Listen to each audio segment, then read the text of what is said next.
Jesse, what's the biggest hurdle for women when it comes to raising capital and actually working as an entrepreneur? I think raising capital. You know, you said it right in the question. I think women have trouble raising capital, but I think raising capital in general is difficult. You know, I probably had to pitch 500 investors to raise our first fund, closed maybe 40 of those.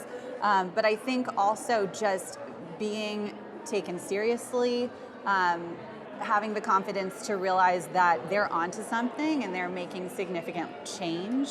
I think those are a couple of the hurdles that, you know, they have, but really raising capital at the earliest stages. But why is it so difficult for women to raise capital to get the money? Because is it just that they're not being allowed in the room, or they don't have a strong enough voice? Men often don't understand a female-focused product. So some of our companies have a female-focused product, like a menstrual disc. And then women are held to a much higher standard in terms of numbers, which I've experienced personally. Jen Hyman from Run the Runway talks about this a lot. And I think that, you know, often, like, we have 3 male CEOs, and they're absolutely incredible, and I'm so proud of them. And we have 55 portfolio companies with a female founder, and even our 3 male CEOs have a female founder, but they raise so differently from the women. You know, they raised $7 million each with barely a PowerPoint. They had basically raised the money when they walked in the room. And women, I think also, I always say just go for it. Take the first step. Don't feel like it needs to be perfect. It's never going to be perfect in your eyes because you're constantly iterating on your product. You're constantly figuring out what works better and creating new revenue streams. So just get out there and learn as much as you can while fundraising, and just raise and just let the no's kind of wash over you because they will be there. What is the focus of your fund, and how are you differentiating yourself from other funds? Well, I mean, we're very, very exits motivated. Big exits, billion-dollar markets. We've had 6 exits to date, and we're investing in women. You know, there's all this data. I used to quote this one Dell study that's women raise half as much money and double the return. And now every week I am being sent some new study from PE funds, from, you know, Morgan Stanley, what have you. And they're sending studies saying, you know, diverse teams breed success. And that's diversity of gender, age, race, all of it. And, you know, just because we're looking for women has made it so that we have over 50% minority-led companies, and they're doing great. I mean, we have diversity of every area, and I feel very proud about that. And it's because we went off of the traditional Sandhill Road path.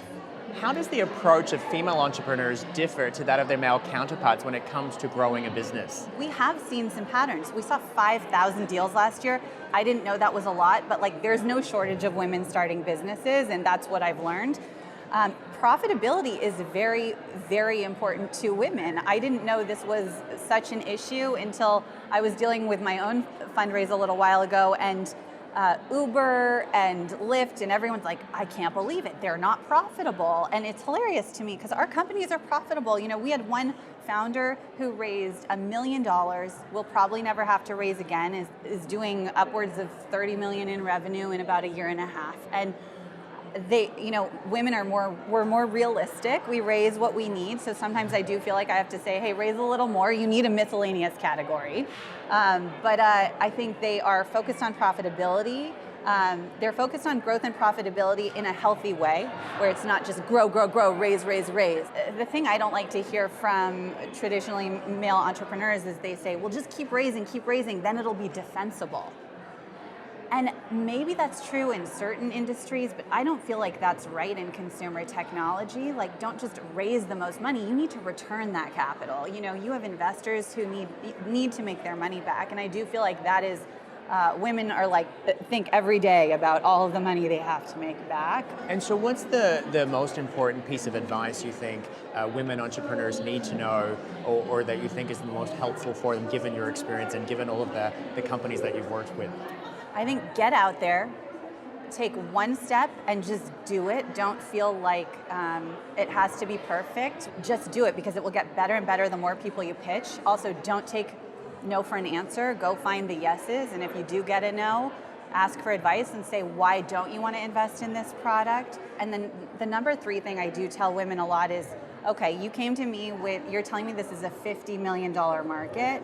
We only invest in billion-dollar markets. You know, we have investors to make money back for.